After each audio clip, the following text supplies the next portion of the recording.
ನಮಸ್ಕಾರ. ಇವತ್ತಿನ ನಮ್ಮ ಚರ್ಚೆಗೆ ಸ್ವಾಗತ.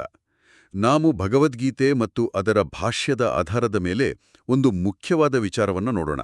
ಅಂದ್ರೆ, ಕ್ಷೇತ್ರ ನಮ್ಮ ಅನುಭವಕ್ಕೆ ಬರುವ ಪ್ರಪಂಚ, ನಮ್ಮ ದೇಹ, ಮನಸ್ಸು ಇದೆಲ್ಲ, ಮತ್ತು ಕ್ಷೇತ್ರಜ್ಞ ಈ ಎಲ್ಲವನ್ನ ಅಡಿಯೋ ಚೈತನ್ಯ ಅಂದ್ರೆ ನಾನು. ಇವೆರಡರ ವ್ಯತ್ಯಾಸ ಏನು? ಈ ಮೂಲ ಪ್ರಶ್ನೆಯ ಸುತ್ತ ನಮ್ಮ ಇವತ್ತಿನ ಮಾತುಕತೆ. ಹೌದು. ನಮಸ್ಕಾರ. ಈ ವಿಶ್ಲೇಷಣೆಯ ಮುಖ್ಯ ಉದ್ದೇಶವೇ ಅದು. ಗೀತೆಯ 13ನೇ ಅಧ್ಯಾಯ ಇದನ್ನ ಸ್ಪಷ್ಟವಾಗಿ ವಿವರಿಸುತ್ತೆ. ಕ್ಷೇತ್ರ ಯಾವುದು, ಕ್ಷೇತ್ರಜ್ಞ ಯಾರು ಅಂತ. ಈ ಅರಿವು ಇದು ನಮ್ಮ ಜೀವನದ ದೃಷ್ಟಿಯನ್ನೇ ಹೇಗೆ ಬದಲಾಯಿಸಬಹುದು ಅಂತ ನೋಡೋಣ. ನಾವು ನಾನು ಅಂತ ಯಾವುದನ್ನ ಅನ್ಕೋತೀವೋ ಅದು ನಿಜವಾದ ನಾನು ಹೌದಾ ಅಥವಾ ನಿಜವಾದ ನಾನು ಬೇರೆ ಇದೆಯಾ, ಈ ಪ್ರಶ್ನೆಗೆ ಉತ್ತರ ಹುಡುಕೋ ಪ್ರಯತ್ನ ಮಾಡೋಣ. ಸರಿ, ಹಾಗಾದ್ರೆ ಮೊದಲಿಗೆ ಕ್ಷೇತ್ರ ಅಂದ್ರೆ ಏನು ಅಂತ ಶುರು ಮಾಡೋಣವಾ? ಗೀತೆ ಮತ್ತೆ ಭಾಷ್ಯ ಏನ್ ಹೇಳುತ್ತೆ? ಖಂಡಿತ. ಕ್ಷೇತ್ರ ಅಂದ್ರೆ ಸರಳವಾಗಿ ಹೇಳೋದಾದ್ರೆ ನಮ್ಮ ಅನುಭವದ ವ್ಯಾಪ್ತಿಗೆ ಬರೋ ಎಲ್ಲವೂ. ಅಂದ್ರೆ ನಮ್ಮ ಈ ಶರೀರ, ನಮ್ಮ 10 ಇಂದ್ರಿಯಗಳು, ಮನಸ್ಸು, ಬುದ್ಧಿ, ಅಹಂಕಾರ. ಅಷ್ಟೇ ಅಲ್ಲ, ಹೊರಗಿನ ಪ್ರಪಂಚದ ವಿಷಯಗಳು, ಶಬ್ದ, ಸ್ಪರ್ಶ, ರೂಪ, ರಸ, ಗಂಧ ಇವೆಲ್ಲ. ಗೀತೆಯಲ್ಲಂತೂ ಪಂಚಮಹಾಭೂತಗಳು, ಇಚ್ಛೆ, ದ್ವೇಷ, ಸುಖ, ದುಃಖ, ಚೇತನ, ಧೃತಿ ಹೀಗೆ ದೊಡ್ಡ ಪಟ್ಟಿನೇ ಇದೆ. ಒಟ್ಟಿನಲ್ಲಿ ಯಾವುದು ತಿಳಿಯಲ್ಪಡುತ್ತದೋ ಅದೆಲ್ಲ ಕ್ಷೇತ್ರ.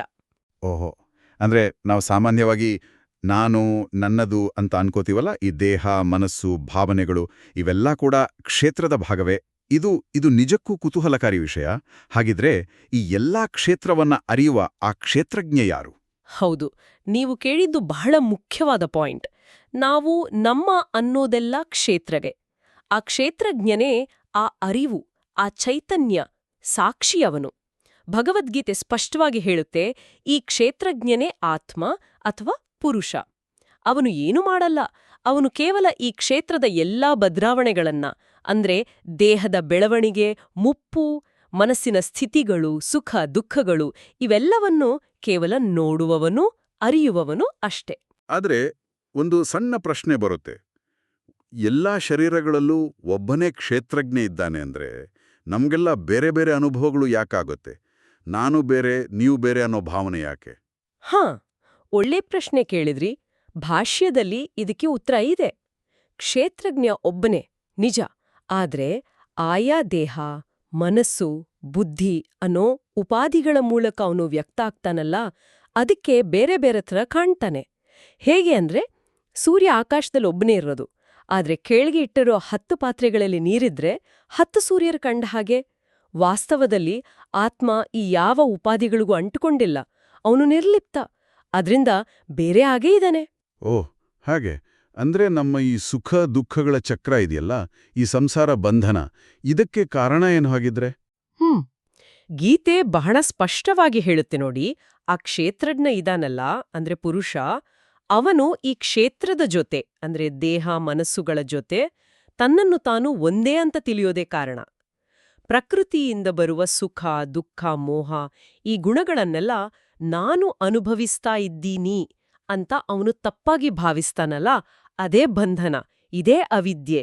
ಈ ತಪ್ಪು ತಿಳುವಳಿಕೆಯೇ ಮತ್ತೆ ಮತ್ತೆ ಬೇರೆ ಬೇರೆ ಶರೀರಗಳಲ್ಲಿ ಹುಟ್ಟೋಕೆ ಕಾರಣ ಆಗುತ್ತೆ. ಹಾಗಾದರೆ ಈ ಬಂಧನದಿಂದ ಹೊರಬರೋದು ಹೇಗೆ? ಜ್ಞಾನ ಇದಕ್ಕೆ ಸಹಾಯ ಮಾಡುತ್ತೆ ಅಂತ ಹೇಳ್ತಾರಲ್ಲ, ಅದು ಹೇಗೆ? ಹೌದು, ಜ್ಞಾನದಿಂದಲೇ ಬಿಡುಗಡೆ ಅಂತ ಗೀತೆ ಹೇಳುತ್ತೆ. ಆದ್ರೆ ಇಲ್ಲಿ ಜ್ಞಾನ ಅಂದ್ರೆ ಕೇವಲ ಪುಸ್ತಕ ಓದಿ ತಿಳಿದುಕೊಳ್ಳುವ ವಿಷಯ ಅಲ್ಲ. ಗೀತೆಯಲ್ಲಿ ಜ್ಞಾನ ಅಂದ್ರೆ ಕೆಲವು ಮೌಲ್ಯಗಳು, ಕೆಲವು ಅರ್ಹತೆಗಳು, ಅವುಗಳನ್ನ ಬೆಳೆಸಿಕೊಳ್ಳೋದು. ಉದಾಹರಣೆಗೆ, ಅಮಾನಿತ್ವ ಅಂದ್ರೆ ಗರ್ವ ಇಲ್ಲದಿರುವುದು, ಅದಂಭಿತ್ವ ಅಂದ್ರೆ ಡಂಭಾಚಾರ ಇಲ್ಲದಿರುವುದು, ಅಹಿಂಸೆ, ಕ್ಷಮೆ, ಪ್ರಾಮಾಣಿಕತೆ, ಆಚಾರ್ಯರ ಸೇವೆ, ಶುಚಿತ್ವ, ಸ್ಥೈರ್ಯ, ಇಂದ್ರಿಯ ನಿಗ್ರಹ, ಮನಸ್ಸಿನ ನಿಗ್ರಹ ಹೀಗೆ ಸುಮಾರು 20 ಗುಣಗಳನ್ನ ಹೇಳಿದೆ. ಇವುಗಳನ್ನ ಅಭ್ಯಾಸ ಮಾಡಬೇಕು. ಅಂದ್ರೆ ಈ ಮೌಲ್ಯಗಳನ್ನ ನಮ್ಮಲ್ಲಿ ಬೆಳೆಸಿಕೊಳ್ಳುವುದೇ ಜ್ಞಾನದ ದಾರಿ ಅನ್ಬೋದಾ? ಖಂಡಿತವಾಗಿ. ಇವು ಜ್ಞಾನದ ಸಾಧನಗಳು ಮಾತ್ರ ಅಲ್ಲ, ಇವೇ ಜ್ಞಾನ ಅಂತ ಗೀತೆ ಹೇಳುತ್ತೆ. ಯಾಕಂದ್ರೆ ಈ ಗುಣಗಳನ್ನ ನಮ್ಮ ಮನಸ್ಸು ಶುದ್ಧ ಆಗತ್ತೆ. ಹಾಗೆ ಶುದ್ಧವಾದ ಮನಸ್ಸಿಗೆ ಮಾತ್ರ ಕ್ಷೇತ್ರ ಯಾವುದು, ಕ್ಷೇತ್ರಜ್ಞ ಯಾರೋ ಅನ್ನೋ ವ್ಯತ್ಯಾಸ ಸ್ಪಷ್ಟವಾಗಿ ಅರ್ಥ ಆಗೋಕೆ ಸಾಧ್ಯ. ಸರಿ, ಈ ಜ್ಞಾನದಿಂದ ನಾವು ತಿಳಿಯಬೇಕಾದ ಆ ಅಂತಿಮ ಸತ್ಯ, ಆ ಜ್ಞೇಯ ವಸ್ತು ಯಾವುದು, ಅದರ ಸ್ವರೂಪವಾದರೂ ಏನು? ಆ ಜ್ಞೇಯವೇ ಪರಬ್ರಹ್ಮ. ಅದರ ಸ್ವರೂಪವನ್ನು ವಿವರಿಸುವುದು ಅದು ಬಹಳ ಕಷ್ಟದ ಕೆಲ್ಸ. ಭಾಷ್ಯ ಹೇಳುವಾಗೆ ಅದನ್ನು ಸತ್ ಅಂದ್ರೆ ಇದೆ ಅಂತನೂ ಹೇಳೋಕ್ಕಾಗಲ್ಲ, ಅಸತ್ ಅಂದ್ರೆ ಇಲ್ಲ ಅಂತನೂ ಹೇಳೋಕ್ಕಾಗಲ್ಲ. ಅದು ನಮ್ಮ ಲೌಕಿಕ ಇರುವಿಕೆ ಇಲ್ಲದಿರುವಿಕೆ ಅನ್ನೋ ಕಲ್ಪನೆಗಳನ್ನ ಮೀರಿದ್ದು. ಅದಕ್ಕೆ ಕೈಕಾಲು ಕಣ್ಣು ಕಿವಿ ಏನೂ ಇಲ್ಲ, ಆದ್ರೆ ಎಲ್ಲ ಇಂದ್ರಿಯಗಳ ಶಕ್ತಿ ಅದರಿಂದಲೇ ಬರುತ್ತೆ. ಅದು ಎಲ್ಲೆಲ್ಲೂ ಇದೆ ಅಂತನೂ ಹೇಳ್ತಾರೆ, ಸರ್ವವ್ಯಾಪಿ. ಆದ್ರೆ ಅದಕ್ಕೆ ಯಾವ ಗುಣಗಳ ಲೇಪನವೂ ಇಲ್ಲ, ನಿರ್ಗುಣ ಅದು. ಆದರೂ ಎಲ್ಲ ಗುಣಗಳಿಗೂ ಆಧಾರವಾಗಿ ಇದೆ. ಅದು ಚಲಿಸಲ್ಲ, ಆದ್ರೆ ಚಲಿಸುವ ಹಾಗೆ ಕಾಣುತ್ತೆ. ಬಹಳ ದೂರ ಇದೆ ಅನ್ಸುತ್ತೆ, ಆದ್ರೆ ತಿಳಿದವರಿಗೆ ಅತೀ ಹತ್ರದಲ್ಲೇ ಇದೆ. ಎಲ್ಲಾ ಜೀವಿಗಳಲ್ಲೂ ಒಂದೇ ಆಗಿ ಇದೆ, ಅವಿಭಕ್ತ.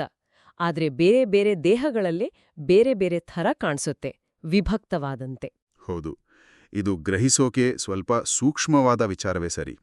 ಇಂತಹ ಜ್ಞಾನವನ್ನು ಪಡೆದುಕೊಂಡ್ರೆ ಅದರ ಅಂತಿಮ ಫಲ ಏನು? ಫಲ ಅತ್ಯಂತ ಶ್ರೇಷ್ಠವಾದದ್ದು. ಯಾರು ಈ ಕ್ಷೇತ್ರ ಮತ್ತು ಕ್ಷೇತ್ರಜ್ಞರ ವ್ಯತ್ಯಾಸವನ್ನು ಸರಿಯಾಗಿ ತಿಳಿದುಕೊಳ್ಳುತ್ತಾರೋ ಮತ್ತು ನಾಶವಾಗುತ್ತಿರುವ ಎಲ್ಲ ದೇಹಗಳಲ್ಲಿ ನಾಶವಾಗದೇ ಇರುವ ಆ ಪರಮಾತ್ಮನನ್ನು ಅಂದ್ರೆ ಕ್ಷೇತ್ರಜ್ಞನನ್ನು ಎಲ್ಲೆಲ್ಲೂ ಸಮನಾಗಿ ಕಾಣುತ್ತಾರೋ ಅವನು ತನ್ನ ನಿಜ ಸ್ವರೂಪವನ್ನ ಮರೆತು ತನಗೆ ತಾನೇ ಹಾನಿ ಮಾಡಿಕೊಳ್ಳುವುದಿಲ್ಲ. ಅಂದ್ರೆ ಅಜ್ಞಾನದಿಂದ ಆತ್ಮಹತ್ಯೆ ಮಾಡಿಕೊಳ್ಳುವುದಿಲ್ಲ. ಅವನು ಪರಮಗತಿಯನ್ನ ಅಂದ್ರೆ ಮೋಕ್ಷವನ್ನ ಪಡೆಯುತ್ತಾನೆ.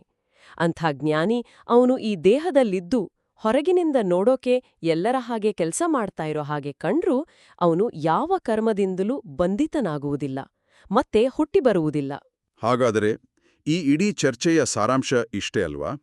ನಮ್ಮ ನಿಜವಾದ ಸ್ವರೂಪ ಈ ಬದಲಾಗ್ತಾ ಇರೋ ದೇಹ ಮನಸ್ಸು ಅನ್ನೋ ಕ್ಷೇತ್ರ ಅಲ್ಲ, ಬದಲಿಗೆ ಅದನ್ನು ನೋಡುತ್ತಿರುವ ಅರಿಯುತ್ತಿರುವ ಎಂದೂ ಬದಲಾಗದ ಕ್ಷೇತ್ರಜ್ಞ ಅನ್ನೋ ಸಾಕ್ಷಿ ಚೈತನ್ಯವೇ ನಮ್ಮ ನಿಜ ಸ್ವರೂಪ. ಖಂಡಿತವಾಗಿ ಅದೇ ಸಾರ. ಈ ಅರಿವನ್ನು ಸ್ಥಿರವಾಗಿ ನಮ್ಮಲ್ಲಿ ನೆಲೆಗೊಳಿಸುವುದೇ ಜ್ಞಾನದ ಗುರಿ. ಗೀತೆ ಮತ್ತು ಭಾಷ್ಯ ಪದೇ ಪದೇ ಇದನ್ನೇ ಒತ್ತಿ ಹೇಳುತ್ತವೆ. ಇದು ಕೇವಲ ಒಂದು ಸಿದ್ಧಾಂತ ಅಲ್ಲ, ಇದು ನಮ್ಮನ್ನು ದುಃಖದ ಬಂಧನದಿಂದ ಬಿಡುಗಡೆ ಮಾಡುವ ಒಂದು ಪ್ರಾಯೋಗಿಕ ದಾರಿ. ಎಲ್ಲರಲ್ಲಿ ಎಲ್ಲ ಜೀವಿಗಳಲ್ಲಿ ಅದೇ ಒಬ್ಬ ಆತ್ಮನನ್ನು ಕಾಣುವುದೇ ನಿಜವಾದ ದೃಷ್ಟಿ, ನಿಜವಾದ ಅರಿವು. ಖಂಡಿತ. ಹಾಗಾದರೆ ಕೇಳುಗರಿಗೆ ಕೊನೆಯದಾಗಿ ಒಂದು ಚಿಂತನೆಗೆ ವಿಷಯವನ್ನು ಬಿಟ್ಟು ಹೋಗೋಣ. ಈ ನೋಡುವವನು ಅಂದ್ರೆ ಕ್ಷೇತ್ರಜ್ಞ ಮತ್ತು ನೋಡಲ್ಪಡುವ ವಸ್ತು ಅಂದ್ರೆ ಕ್ಷೇತ್ರ, ನಮ್ಮ ದೇಹ ಮನಸ್ಸು, ನಮ್ಮ ಆಲೋಚನೆಗಳು ಭಾವನೆಗಳು, ಈ ಹೊರಗಿನ ಪ್ರಪಂಚ ಎಲ್ಲವೂ, ಇವುಗಳ ನಡುವಿನ ವ್ಯತ್ಯಾಸವನ್ನು, ಆ ಅಂತರವನ್ನು ನಮ್ಮ ದಿನನಿತ್ಯದ ಜೀವನದ ಪ್ರತಿ ಕ್ಷಣದಲ್ಲೂ ಗಮನಿಸುತ್ತಾ ಹೋದರೆ ನಮ್ಮ ಅನುಭವಗಳು ಮತ್ತು ನಮ್ಮ ಪ್ರತಿಕ್ರಿಯೆಗಳು ಹೇಗೆ ಬದಲಾಗಬಹುದು? ಇದರ ಬಗ್ಗೆ ಸ್ವಲ್ಪ ಯೋಚಿಸಿ. ಮುಂದಿನ ಚರ್ಚೆಯಲ್ಲಿ ಮತ್ತೆ ಭೇಟಿಯಾಗೋಣ.